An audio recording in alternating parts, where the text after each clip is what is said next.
So this CD is called Out of the Blue, Stories of Hope, Challenge and Resilience. And the CD has emerged from a group that ran over a number of years called the Recovery Stories.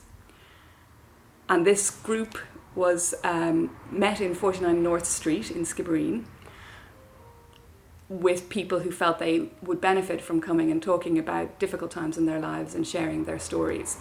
And I worked with the group to make these small mini audio documentaries with the feeling of hope, I suppose, and of how we could share our stories about what gets us through difficult times. That was the idea really behind the group, just to be able to listen to each other, to share stories, and to be able to shape something creative out of it, to create a story that might then be of benefit to somebody else to listen to. And we incorporated music. That was a really big part of the experience. There are some really moving stories. There are some difficult things to be heard in the CD and in these stories. But in all of them, there's the real flavour of authenticity and of willingness to share and to connect. And the CD has been put together in that spirit, that even though some of it is a little bit difficult to listen to at times, there's something very real in these stories, and that is such a powerful thing to share with other people. We go along so often just wanting to tell people about the good things in our lives and the easy times and the nice dinners we've had or the happy family photographs. And what I think we probably all need, particularly after 2 years of pandemic, is a little bit of real, and how we can share the times that were hard and how we're still standing at the end of them. So that's the spirit in which we are sharing this CD, and we hope that it will be of benefit to people. And a number of different groups contributed to support this project, which has been running now for 3 years with different group members.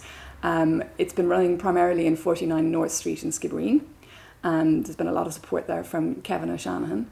It's been supported by the Open Dialogue Project in Bantry, and particularly by Iseult Twomley, and 3 different psychology trainees over the years, Dan Hartnett, Anya Hurley and Catherine Malia, who have been part of the groups.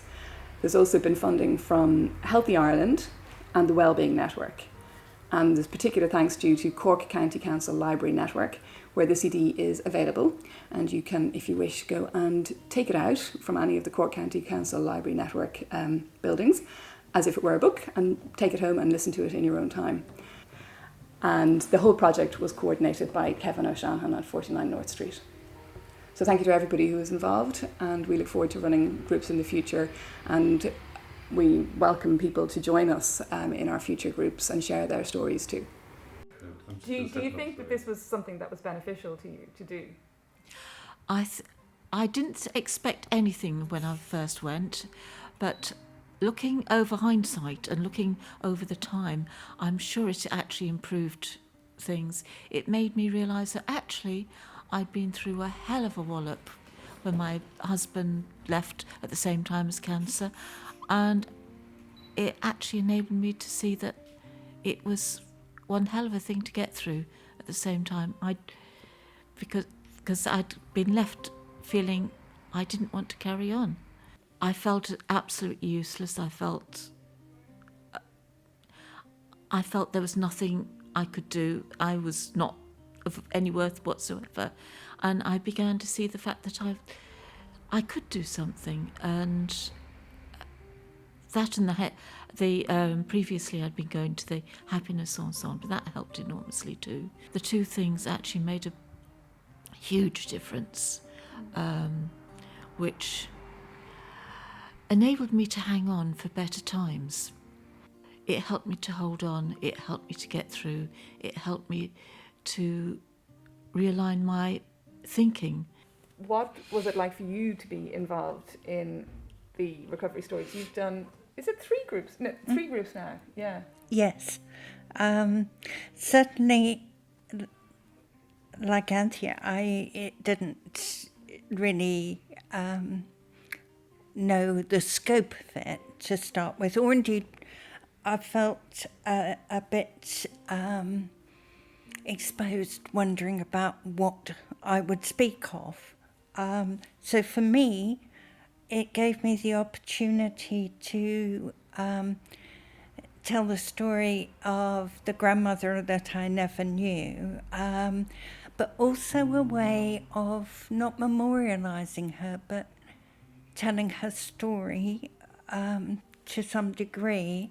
It's that Maya Angelou thing of having an untold story inside you is torture. And because she's not alive, it was a way of at least saying, well, this is how mental health was treated back in the 1930s in the UK, but in a lot of places, and just saying this is one woman's experience, and there was something freeing about being able to talk about her in a setting that cared and listened.